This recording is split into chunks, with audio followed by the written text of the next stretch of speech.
আসসালামু আলাইকুম ফুটবল প্রেমীরা, স্বাগতম রিঙ্কন ফুটবল 24 চ্যানেলে। আজকে আমরা কথা বলবো এএফসি ওমেন্স এশিয়া কাপ 2026 নিয়ে, যেখানে আমাদের প্রিয় দল বাংলাদেশের নারী ফুটবল দল অংশ নিচ্ছে এক ঐতিহাসিক অভিযানে।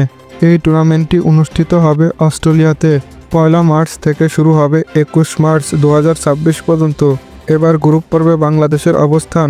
গ্রুপ বিতে বাংলাদেশের প্রতিপক্ষ উত্তর কোরিয়া, চীন এবং উজবেকিস্তান। এটি বাংলাদেশের জন্য একটি চ্যালেঞ্জিং গ্রুপ।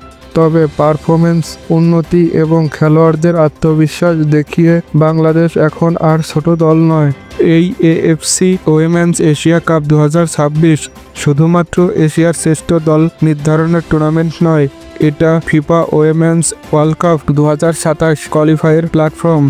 অর্থাৎ যারা এই টুর্নামেন্টে ভালো পারফরমেন্স করবে তারা সরাসরি বিশ্বকাপে খেলার সুযোগ পাবে। বাংলাদেশ নারী দল এখন অনেক উন্নতি করছে।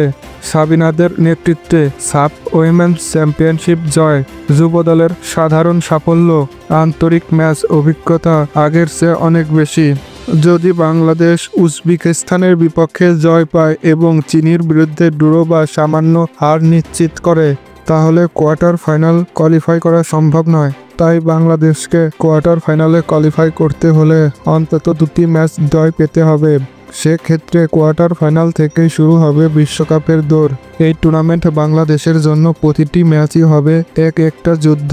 তাই আসুন দলকে সমর্থন করি, গর্বের সাথে বলি বাংলাদেশ এগিয়ে চলুক আন্তর্জাতিক ফুটবলে। বাংলাদেশ ফুটবলের পরবর্তী আপডেট পেতে রিঙ্কন ফুটবল 24 ইউটিউব চ্যানেলটি সাবস্ক্রাইব করুন এবং ফেসবুক পেজটি ফলো করে পাশে থাকুন।